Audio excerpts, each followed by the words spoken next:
Salt of the Earth Farm Stories is proudly brought to you by Grig Media. Step into the world of farmers from diverse backgrounds across Australia. Through intimate interviews, host Darren Grigg delves into farming practices, traditions, and the challenges farmers face in nurturing the land. I've had the privilege to sit down with Julian Carroll at Stella Livestock. Such an interesting man. We hear of his early days on the farm, to uni, to rock star, to farmer. Good afternoon, Julian. G'day, Darren. Well, Julian, I've been really looking forward to coming back out to see you here. Can you tell me, where are we? We are in Mudgegonga in northeast Victoria. Our nearest town is Myrtleford, about 10 minutes away. And for a broader perspective, we're about 50 k's south of Albury-Wodonga. How much land are we on here where we're sitting? So I look after two enterprises, and it's scattered mostly around Mudgegonga and a little bit in the Yarra Valley. And so combined, it's about 1,600 acres spread between the two enterprises. It's a beautiful farm. You've got lush green pastures here at the moment. You've got lots of treed corridors, and you've done a lot of planting, which I want to talk a bit more about later on with your on-farm emissions. But Julian, can you tell me, the Carroll family, it's a well-known name for this area, and they started back here in, is it the 1870s? Yep, that'd be right. Yeah, 1860s or 1870s. I think the first of them came to Beechworth to run the pub during the gold rush, and then his brother came out and realised that there was an opportunity to feed the miners. They weren't that interested in mining themselves, but Really? Yeah, I think John, who I'm descended from, started perhaps with a bullock dray, maybe from Raleigh, I think it is, and soon realised that Mudgegonga was a great spot, very fertile and a good place to produce the food that the miners needed, or that the growing city of Beechworth needed. Yeah. And what sort of land did they buy first up? It was some of this? Yeah, some of this, yeah. Some of the stuff about 400 metres away from us over the creek is, if you look at the original titles, was in John Carroll's name. I believe it was lightly wooded when they first got here, so yeah. There would have been a little bit of native grass already. What sort of food were they producing then? Well, back in those days, I think a farm had just about everything. So mixture of beef, sheep and pigs, and of course a lot of horses to do the work. Yeah, and vegetables, I guess, too, if they're taking them into the miners, or was that up to somebody else? Yeah, I don't know about the horticultural sort of stuff. They certainly grew them for themselves, and they would have cropped oats and barley and things like that too. Mm. So where were you born? I was born locally, so yeah, we're still on the same farm that I was born on. I went off to boarding school about the age of 15 and came back about 20 years later. Really? 20 years later? Yeah. All right, I'll have to get to that soon. But you went to primary school here? Went to primary school in Myrtleford, yep. I would have been the only kid at Mudgegonga in my year if I'd gone that close. So I think Mum thought I could use a wider friendship circle. Well, I was just chatting to Judy Brewer at lunchtime, and she said you had a very special babysitter at a certain part of your life. Yeah, certainly the local girls have stepped up at various times, and a lot of it I don't remember, but they're full of stories when we get together at local gatherings and things like that. Apparently Judy and her brother babysitted a few times, but after a while they were no good at it. They were too young or something, Judy said. Yeah, maybe, yeah, yep. What's your favourite childhood memory of the farm?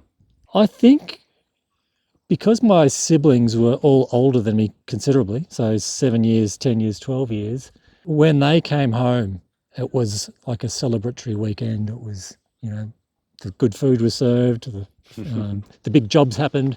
So I always just think of the ponies and the cattle work and the brothers coming back from boarding school. How many siblings did you have? 2 brothers and a sister. Right. So you went off to boarding school, and whereabouts was that? In Melbourne, so not too far away, but as a small kid, it sort of feels like you're going a fair way away. Absolutely, especially back then. Not that you're that old, Julian. You're probably younger than me, actually. So now you went off to uni?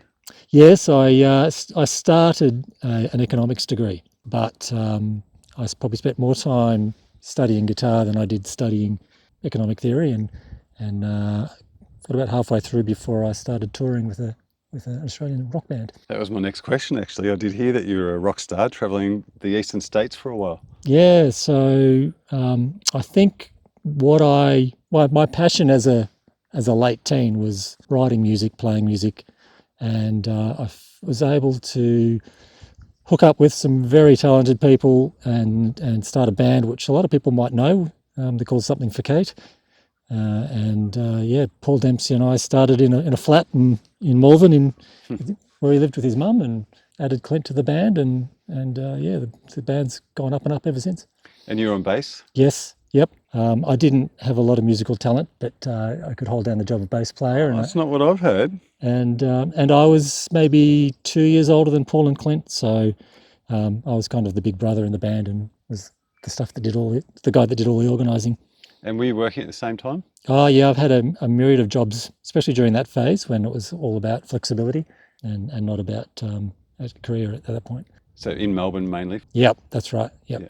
So you were 20 years in Melbourne and then living and then touring. So then you came back here in what year are we thinking now? It was just before Black Saturday, so wow. 2008. Yeah. Yeah. And are there any kids? Yep, got 2 kids. 2 kids. The oldest is down in Melbourne now, picking up where I left off, having a ball, and so 19, and my youngest is 9 years old, John. Fantastic. And I've heard a story that you had trouble with a cow calving one day and there was a special vet came out to help you. Yeah, I lost my first wife in 2010 or something like that, quite a while ago now. I'm sorry. And sometime later, once the fog had started to clear, guiltily I admit that I was probably a little bit negligent in my duties. I'd been skiing with some mates from my Melbourne work, and came back and had one of the registered cows that I didn't like the look of. I didn't know how long she might have been calving, so I thought, oh look, she's probably one of the better ones. I'll call the vet. I'll do the right thing. And Sally turned up, and she was very pleased that it was daytime, it was springtime, it was business hours, and I hadn't already had a few hours of stuffing things up myself. So I guess made a long-lasting impression, and she is still hanging around. Beautiful. I love to hear that, and it was nice to see her rocking the dance floor on Saturday night at Judy's birthday, actually. She likes to let her hair down every now and then. So now you're partnering in this farm here at the moment with... So yeah, the 2 enterprises, one of them is effectively still Mum's enterprise. So rather than doing succession planning, we've all gone and kind of just built parallel farming businesses beside the original family farm. So it's intact, and I manage that on Mum's behalf. Mum's in her 80s, still going strong, but she's no farmer. And the other business, the seed stock business, Stella Livestock, I'm in business with my brother. Right, and is your mum still on the land here? Yeah, she is, still in the house that her and Dad built in the 60s. Wow, is that Round Hill? Yeah, on the corner, yep. Fantastic. So Stella Livestock then, how big is this farm? So we're actually on Mum's farm at the moment. This is 700 acres plus 200 leased. And then Stella Livestock is split over another 3 or 4 farms, totaling about another 700. So what sort of country would you call this, and what sort of soil type? Just gently rising. It's nearly all arable. The good country has got a red clay base with a sort of a grey loam on top. And we have some lighter granitic sort of country where good cow carrying country. And what are you running here, Julian? So this is a commercial Angus enterprise here, self-replacing, producing feeder steers. We target the high-end, high marbling market, just to make sure our product's really easy to market. And I believe the Angus history goes back to the 1930s with genetics first sourced from Tallangatta, was it? Yeah, and can you imagine going to Tallangatta to buy a bull and then walking him home? Serious? That's a fair old trip. Did they really? Yeah, I don't know how long that took, but I guess they would have got young fit bulls, and they would have been fit by the time they got home and gone in with the cows. You've kept that line all the way through? Yeah, the maternal line it's been a closed herd all the way through. We deviated in the 80s to Murray Greys, I guess to appease another family member who was very big into them. That came from Tallangatta too, didn't it, the Murray Grey? Yeah, and our connection was up up on the Monaro, where we had Betty Charles as a mother-in-law of Mum's sister, who was very passionate about them. So we succumbed to her pressure to go into them in the 80s, but they got a bit off track in the 90s, and we went back to Angus, especially for the marketing advantage, but because the Greys had lost some of their good maternal traits. And how are they all going? They've had a very tough autumn. It's been, yeah, certainly my most difficult 6 months back on the farm. I believe in the Western Districts they're talking about going back to 1967 to find, an equivalent bad year. So yeah, it's been tough, but we put a lot of thought into risk mitigation in the preceding years, especially in the years of good surplus, whether that was surplus cash or surplus grass. So we set ourselves up pretty well to ride through this last 6 months, and we're at the other side now with good grass growing and cattle in good condition.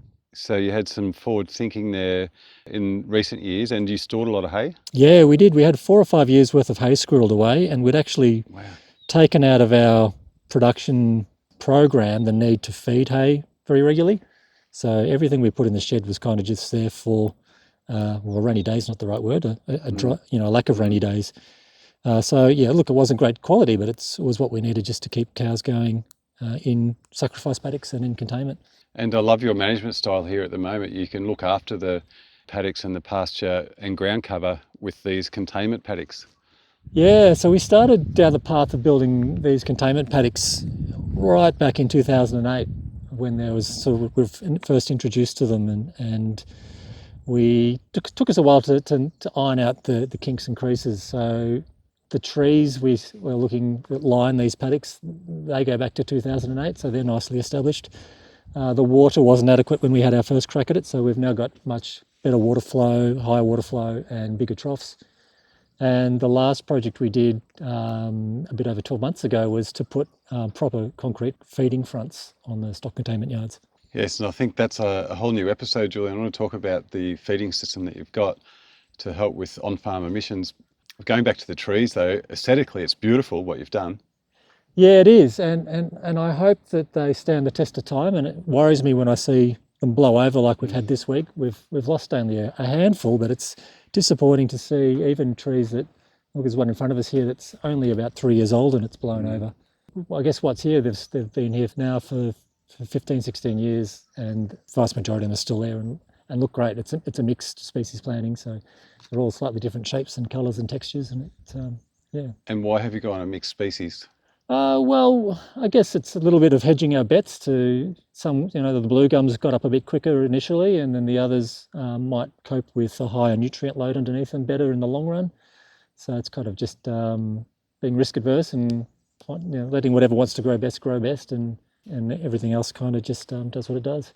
And there's other benefits rather than just it's beautiful to look at, but for the stock too, they get shelter. Yes, it's great stock, sort of stops the wind going through there.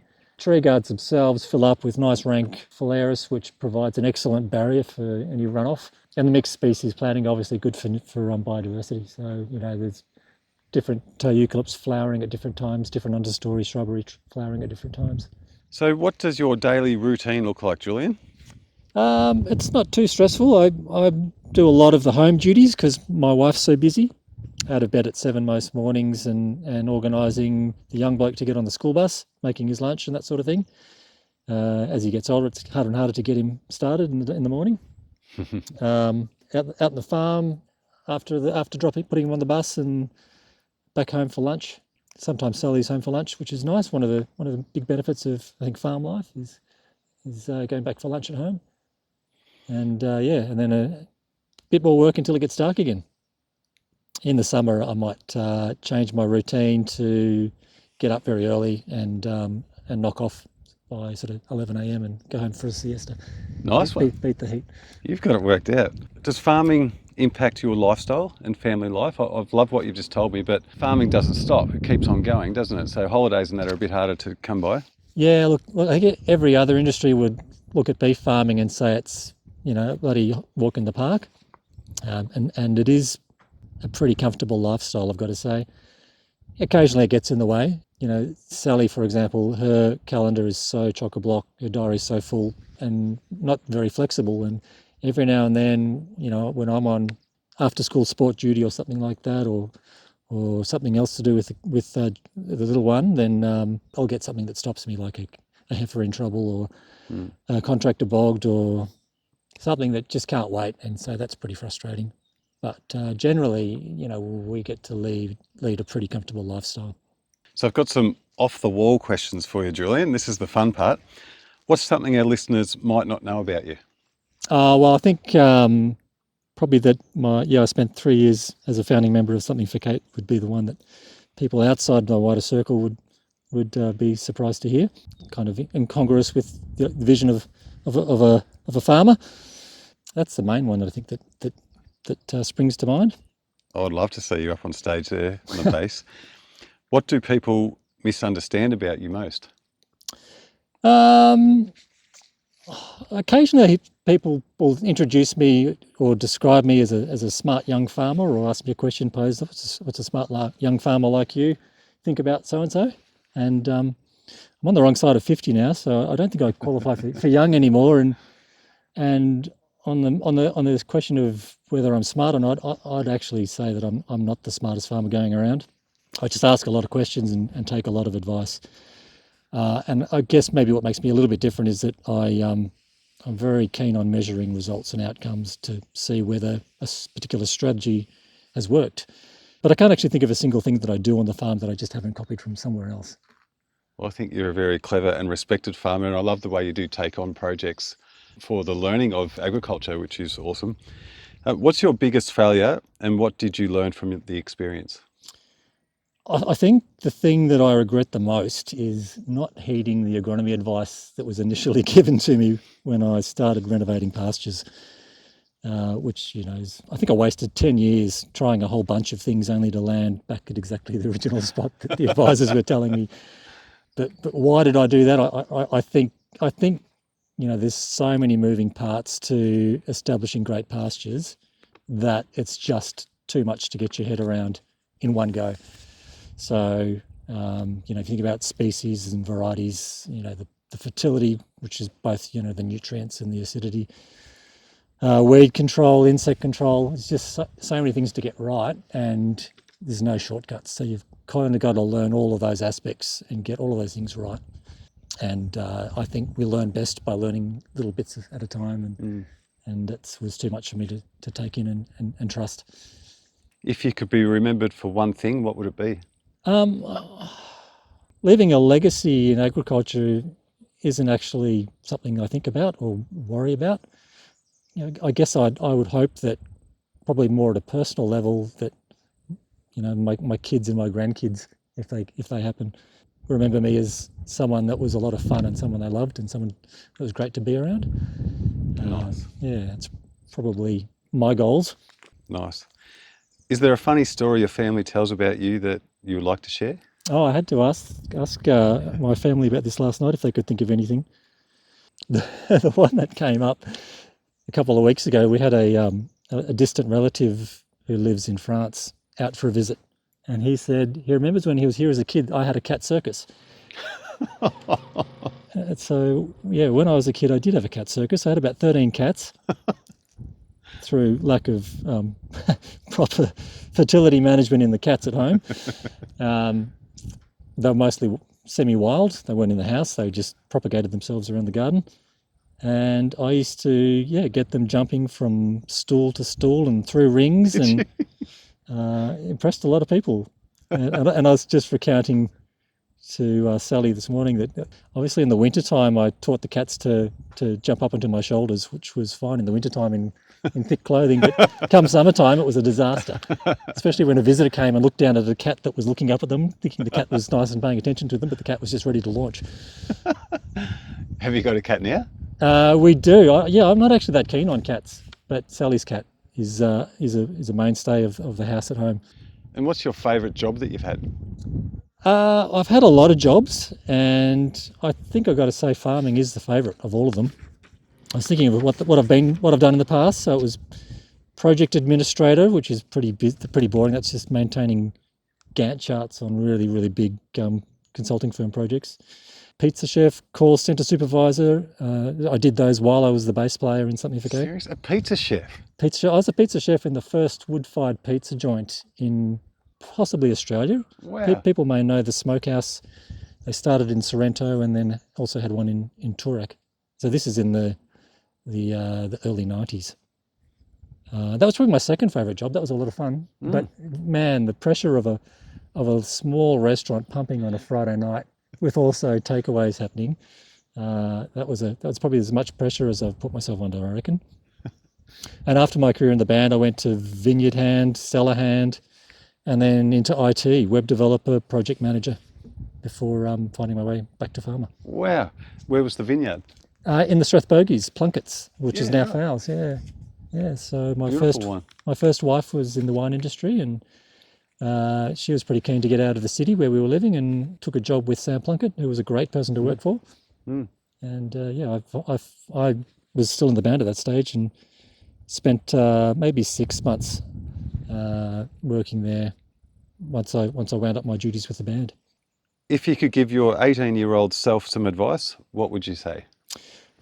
Don't take yourself too seriously. I think I was very focused and driven, and as a result, maybe missed out on some opportunities to just relax and go with it and run my own race. With much older siblings that were, also amongst what I'd call amongst my closest friends, I kind of was thinking that I needed to be able to buy houses, and I needed to be getting married, and I needed to be having kids younger than I probably did, just because that's what was happening with my peers. And so I think if I thought about just running my own race, I might have even stayed in the band a bit longer, and maybe done a little bit more international sort of stuff as well. Do you ever catch up with them again? Yeah, occasionally. Paul dropped in with his crew one day to do an Albury show and emptied out the beer fridge, and I visited him in town, and mostly it's just exchanging text messages these days, congratulating him on new releases and stuff like that, or lining up guest passes for my kids and my nieces and nephews to go to his shows. Wow. So he's going strong still. Yeah, he and Bernard Fanning have just released a cracking record, which hasn't got a lot of notice, but is a really good listen to. Do yourself a favour. Yeah. Oh, I think I've seen something about that online. I saw Bernard in Albury just a couple of years ago. He's awesome. Yeah. Tell me about the 3 most influential people in your life and how they've impacted you. I think the first one I'd have to mention would be my boss of about 14 years, which is a guy called Mark Harbottle, who is a real .com entrepreneur kind of guy. But he's a bit different to most of them in that he really had a more conservative mix of innovation with risk management.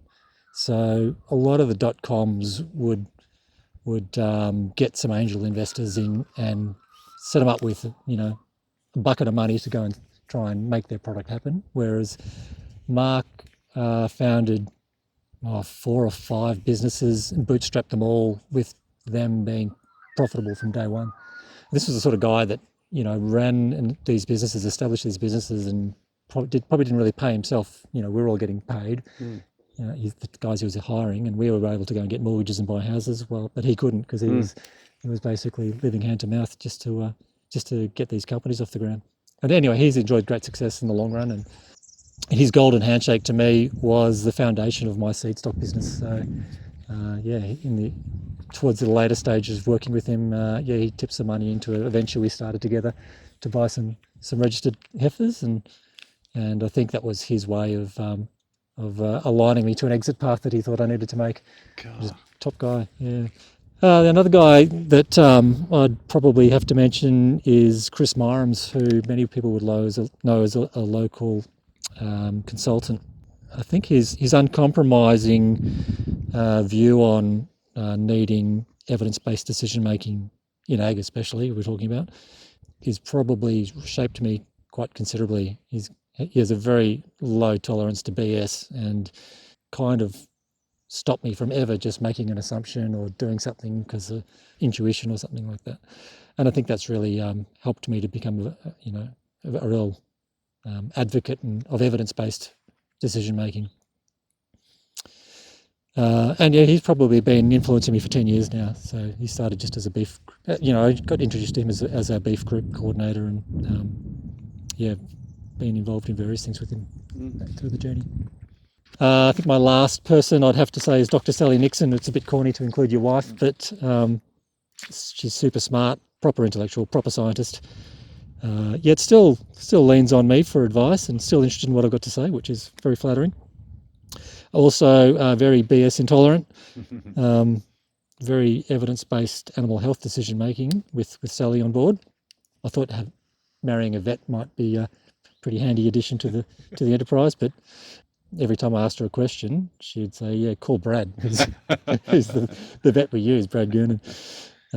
She's busy, but also never let me get away with, "We'll just see if she comes good herself," as most farmers are inclined to do. She's a real champion of animal welfare, and challenges me on any shortcuts I might be considering. And she's also got me into scuba diving, which is kind of a newfound love, which is pretty exciting. But yeah, probably most importantly, she lifted me out of that pretty sad place I was in after my first wife died, and I guess elevated me to new heights.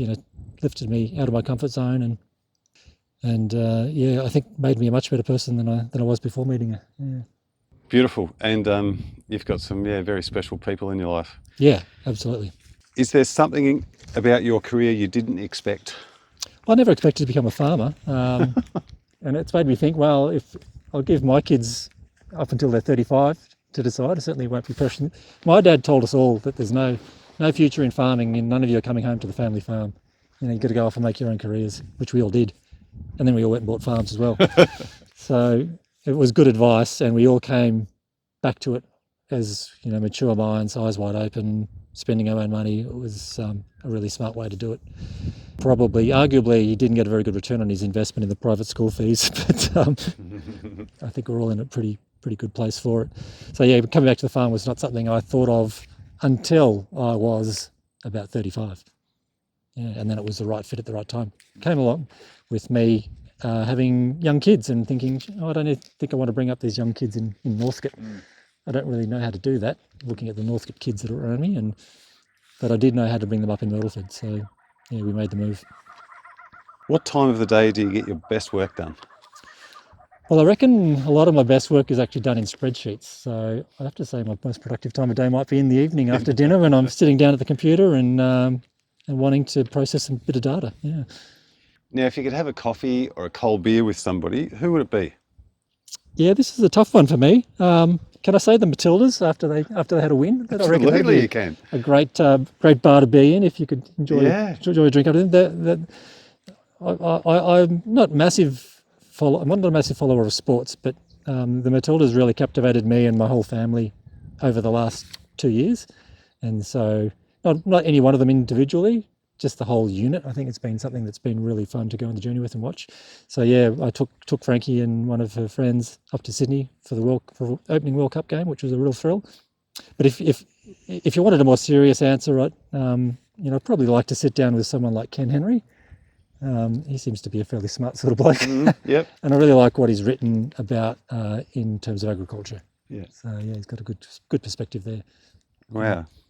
And one last question. If you could live anywhere in the world, where would it be? It'd have to be Mudgegonga. I don't know that there's a better place, but I certainly would like to have more holidays, and I'd certainly like to get more holidays to tropical scuba diving destinations. Yeah. I think once the kids get a bit older and Sally gets out of her busy study phase that she's going through right now, that'll be on the cards. Well, I think if our listeners could see what we were looking at right now, they'd have to agree with you. Yep. I know a lot of people claim God's country, but I think we've got a bit of a legitimate call. Well, Julian, it's been a fascinating chat. I've loved hearing about your life, actually, and you've been very generous with your time, so thank you very much. My pleasure. Thanks, Darren.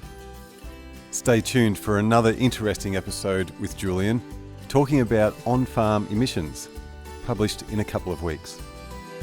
Salt of the Earth Farm Stories is proudly brought to you by Grig Media.